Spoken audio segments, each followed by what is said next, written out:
Bonsoir à toutes et à tous, bienvenue dans votre journal. Dans les titres, l'hommage de toute une ville, Romorantin, à l'enfant du pays, Xavier Jugelé, policier, tué sur les Champs-Élysées.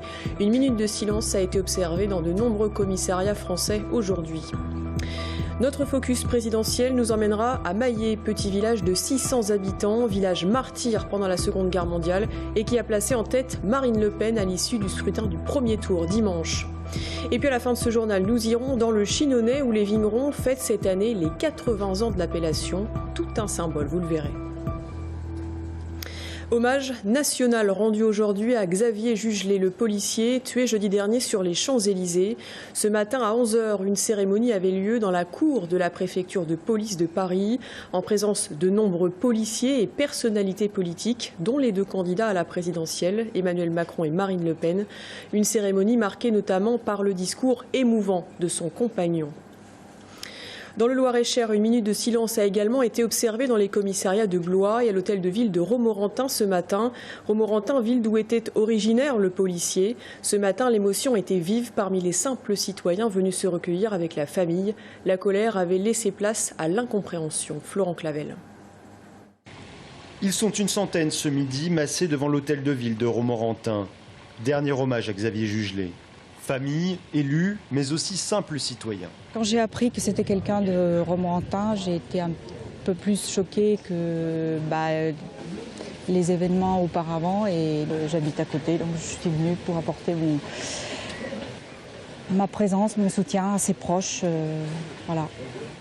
Le discours qui précède la minute de silence est volontairement court. Les mots choisis, simples, ceux de la deuxième adjointe. Le maire est à Paris pour l'hommage national. Mort pour la France, mort pour notre démocratie, mort pour que nous vivions libres.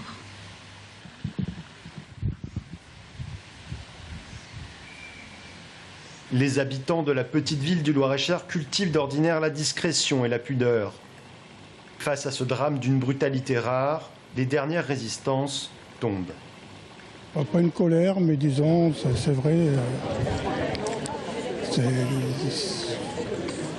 Les mots ne me viennent pas. Je regrette toute cette haine et tout ça, je ne la comprends pas. Où est notre France tranquille qu'on avait avant? Xavier Jugelé, 37 ans, avait rejoint Romorantin au début des années 90 pour suivre son père, militaire à la base aérienne de Prunier en Sologne. Les élus décrivent un parent affecté, mais courageux et digne.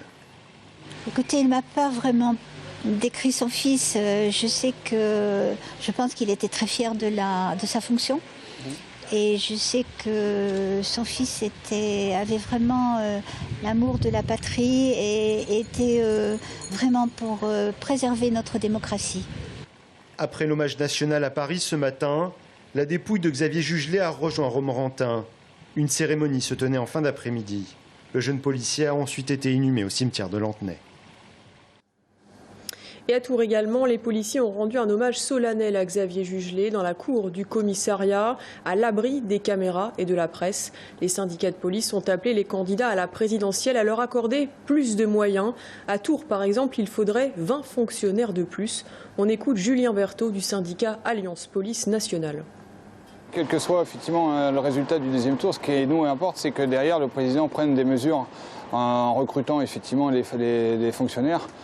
Et que derrière, il donne également les moyens d'avoir du matériel adapté à la conjoncture actuelle, puisqu'effectivement, on s'aperçoit que de plus en plus les terroristes ou les délinquants sont équipés et s'adaptent par rapport à nos matériels. Donc il faut toujours qu'on ait du matériel de plus en plus performant, et c'est ce qu'il faut à tout prix qu'il soit mis en œuvre. Et à noter qu'une manifestation nationale est organisée demain à Paris, manifestation d'entre-deux-tours qui était prévue déjà depuis plusieurs semaines. 35 policiers d'Indre-et-Loire devraient faire le déplacement demain. Retour maintenant sur ce week-end électoral avec peu à peu un nouveau visage politique qui se dessine à l'horizon. Si les villes ont majoritairement voté pour Macron, les campagnes ont-elles choisi Le Pen? Zoom ce soir sur ce vote FN dans le monde rural, c'est notre focus présidentiel.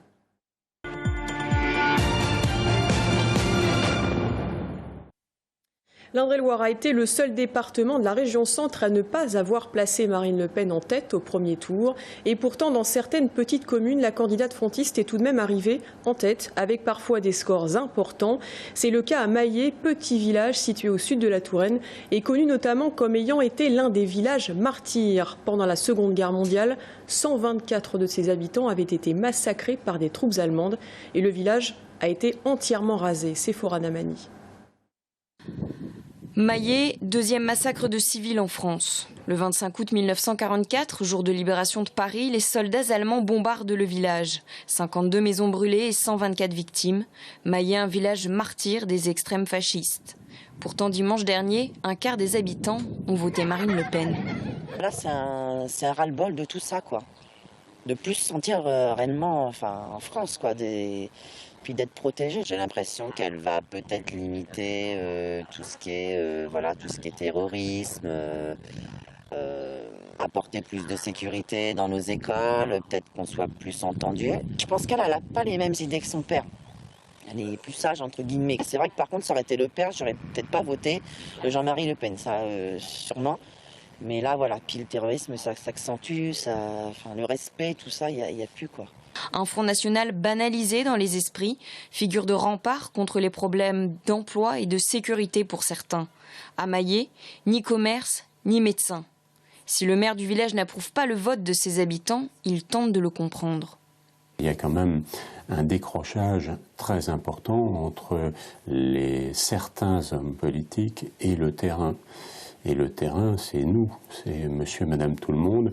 Et ce décrochage, ça se traduit par le sentiment d'être un peu perdu, voire abandonné. Ça ne légitime rien, bien sûr, mais dans la pratique, c'est un peu comme ça que j'essaie d'expliquer les choses. À quelques kilomètres du village, la maison de Serge Martin. À 83 ans, il fait partie des rescapés de l'horreur du 25 août 1944. Un massacre qui lui a volé ses parents et ses 3 frères et sœurs. Alors pour lui, impossible d'admettre ce vote FN. Le programme du Front National, c'est de supprimer l'Europe. Peut-être qu'il y a beaucoup de gens qui n'ont pas connu la guerre, mais pendant 70 ans, on a eu 3 guerres avec l'Allemagne. Depuis qu'il y a l'Europe, il n'y a plus de guerre. Ça fait 70 ans qu'on n'a plus de guerre. Je crois que c'est important. Moi, j'ai connu la dernière guerre mondiale. C'est quelque chose d'inadmissible. C'est quelque chose d'abominable, la guerre. Entre mémoire et réalité, Maillé est écartelé. Voilà pour ce reportage. Et concernant ces élections et ce deuxième tour qui se profile dans moins de 15 jours maintenant, les élus de droite et de gauche n'hésitent pas à utiliser les réseaux sociaux pour faire part de leurs consignes de vote. C'est le cas notamment du président du Loir-et-Cher, Maurice Leroy, qui a appelé à voter Emmanuel Macron dans un tweet pour faire ainsi barrage au Front National. Même chose pour le député socialiste d'Indre-et-Loire, Jean-Patrick Gilles, qui vient un communiqué explique que le 7 mai prochain, son choix sera clair. Il votera pour le candidat d'En Marche, Emmanuel Macron, qui selon lui porte des valeurs républicaines et de progrès. À peine le premier tour terminé et déjà la course aux législatives lancée. Et dans le Loir-et-Cher, cela risque de se bousculer dans la première circonscription de Blois, car une candidate surprise a décidé de venir brouiller les cartes. Et cette candidate, c'est Ramayad. Après avoir raté le train de la présidentielle, faute d'un nombre suffisant de parrainages, l'ancienne secrétaire d'État de Nicolas Sarkozy devrait officialiser la nouvelle en fin de semaine. Sa suppléante serait Christelle Ferré. La bataille risque donc d'être compliquée pour le député socialiste sortant Denis Robillard, qui sera opposé à Michel Chassier, candidat FN, et à Damien Hainaut, candidat LR. Fini les douces températures du début du mois d'avril et retour du froid. Météo France prévoit pour demain 0 degré sous abri. Une mauvaise nouvelle pour les viticulteurs de la région. Déjà la semaine dernière, une douzaine d'hélicoptères avaient survolé les vignes de Montlouis, Bourgueil, Azel-Rideau et Amboise pour lutter contre le gel dans les vignes. L'état d'alerte est de nouveau de rigueur demain et une quinzaine d'hélicoptères seront prêts à faire feu dès 6 h du matin si besoin. On reste dans le vin, mais on change de terroir et de cépage pour se rendre dans le Chinonnais. L'appellation AOC Chinon vient de fêter ses 80 ans. Un petit événement dans le monde de la viticulture tourangelle, surtout que depuis l'intégration de la rive gauche de la Vienne, les frontières se sont donc élargies et une petite dizaine de producteurs ont pu rejoindre ainsi la fameuse appellation tant convoitée. Romain Delville. Sous le regard bienveillant de Rabelais, 80 ans, ça se fête. Faut le boire avec le nez, bien le boire avec le nez. Et pour souffler les bougies, aucun entonneur rabelaisien n'aurait pu rater ça. C'est un événement très important, c'est que c'est avec des vignerons solides et qui ont su donc construire cette appellation, qui ont agrandi l'appellation. D'ailleurs aujourd'hui l'appellation s'est agrandie sur la rive gauche de la Vienne. Ça permet d'être connu nationalement, mondialement connu. Ça permet de positionner les vins de Chinon au-delà de nos frontières. Ce producteur de Chinon exporte déjà 20% de sa production à travers le monde, dont 10% vers les États-Unis. Mais surtout, ce qui a changé pour lui cette année, c'est qu'il fait partie de la dizaine de viticulteurs qui ont rejoint l'appellation après 30 ans de production de Touraine. On est ravis de rejoindre une famille naturelle de cœur et de vin, d'esprit, de terroir, de cépage. Et en plus, c'est sûr que de rejoindre une belle appellation comme Chinon, ça va mettre nos vins en lumière. Ça va mettre un petit coup de projecteur sur nos vignobles, absolument. Un coup de projecteur ou un coup de gel pour certains. Les ZAD de Loudun gèrent 38 hectares à travers les vignobles du Paradis. Et c'est l'expectative sur la moitié des vignes qui ont été touchées par le froid la semaine dernière. L'année dernière, on prend donc une grosse année de gel, 70% de gel environ, 75%. Puis cette année encore, donc cette année on ne peut pas savoir la proportion de gel encore, c'est trop tôt. Mais la récolte va être fortement diminuée. Pour les 80 ans de l'appellation Chinon, il y a donc plus de monde pour partager le gâteau. Des invités qui, à cause de la météo, pourraient bien avoir le vin triste en septembre. En bref, petite perturbation hier soir lors du conseil communautaire de Tours Métropole. Les élus ont été accueillis par une aide d'honneur d'une trentaine d'habitants de Druy. Leur commune doit accueillir d'ici 3 à 5 ans l'usine Primagaz qui est actuellement à Saint-Pierre-des-Corps. Selon ce collectif d'habitants, ce déménagement aura un impact sur leur confort de vie, mais également sur le prix de l'immobilier.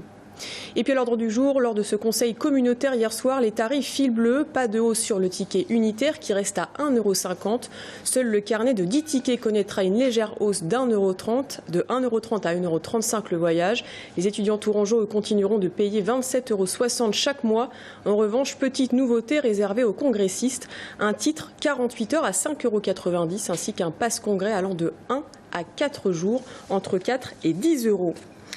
Et puis pour finir, un mot de sport. Le Tour Volleyball a annoncé l'arrivée du réceptionneur attaquant allemand Moritz Reichert, 22 ans, 1,94 m, qui évoluait à Francfort depuis 2014.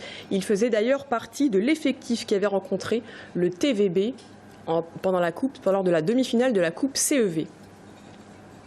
Dans un instant, nous parlerons politique et présidentielle avec notre invitée Véronique Péan, secrétaire départementale du Front National en Indre-et-Loire. Nous reviendrons évidemment sur ses scores en région centre et en Indre-et-Loire, notamment la percée du FN dans les zones rurales. A tout de suite.